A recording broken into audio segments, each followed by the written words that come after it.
विगत दिनों संपन्न हुई 69,000 सहायक अध्यापक भर्ती में आरक्षण की प्रक्रिया को लागू करने में कुछ विसंगतियों को आधार बनाकर कुछ अभ्यर्थी लगातार इस बात की शिकायत कर रहे थे कि जिनको उस चयन सूची में होना चाहिए था उनका नाम उस अभ्यर्थी छूट गए थे, उनकी भर्ती प्रक्रिया पूरी करके उनको नियुक्ति पत्र दिया जाएगा। उस निर्देश के क्रम में 2 बार शिक्षक भर्ती हुई है। एक बार 68,500 की भर्ती प्रक्रिया और एक बार 69,000 सहायक अध्यापक भर्ती प्रक्रिया।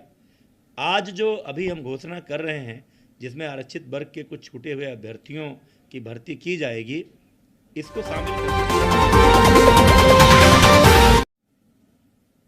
बेसिक शिक्षा विभाग की विगत दिनों संपन्न हुई 69,000 सहायक अध्यापक भर्ती में आरक्षण की प्रक्रिया को लागू करने में कुछ विसंगतियों को आधार बनाकर कुछ अभ्यर्थी लगातार इस बात की शिकायत कर रहे थे कि जिनको उस चयन सूची में होना चाहिए था उनका नाम उस सूची में नहीं है। उनके इस मांग पर विचार करते हुए उस प्रक्रिया का अध्ययन करने के बाद ये देखा गया कि कुछ आरक्षित वर्ग के अभ्यर्थी प्रभावित हैं जिनका नाम उस चयन सूची में होना चाहिए था। माननीय मुख्यमंत्री जी से अभ्यर्थियों की मुलाकात हुई।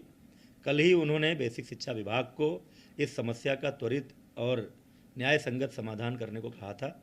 आज विभाग ने यह निर्णय लिया है कि उस प्रक्रिया में आरक्षित वर्ग के प्रभावित अभ्यर्थियों की भर्ती की जाएगी।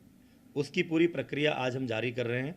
आज 24 दिसंबर से ही वो प्रक्रिया शुरू हो जाएगी और 6 जनवरी को काउंसलिंग के उपरांत वो प्रक्रिया पूरी होगी और जो अभ्यर्थी छूट गए थे उनकी भर्ती प्रक्रिया पूरी करके उनको नियुक्ति पत्र दिया जाएगा।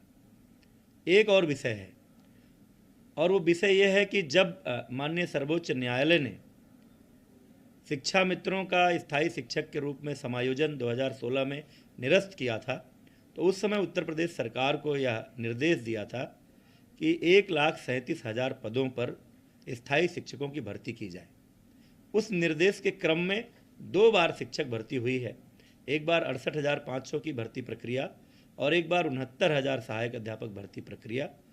आज जो अभी हम घोषणा कर रहे हैं, जिसमें आरक्षित वर्ग के कुछ छूटे हुए अभ्यर्थियों की भर्ती की जाएगी, इसको शामिल करते हुए 68,500 की भर्ती प्रक्रिया में लगभग 45,000 जो शिक्षक भर्ती हुए थे, 69,000 की भर्ती प्रक्रिया में 68,000 से अधिक जो शिक्षक भर्ती हुए थे और इस सुधार के बाद जो पद भर्ती किए जाएंगे 1,37,000 पदों के सापेक्ष लगभग 17,000 पद रिक्त रह जाएंगे। इसलिए माननीय सर्वोच्च न्यायालय के निर्देशों के क्रम में उन लगभग 17,000 पदों पर हम नई भर्ती भी करने जा रहे हैं।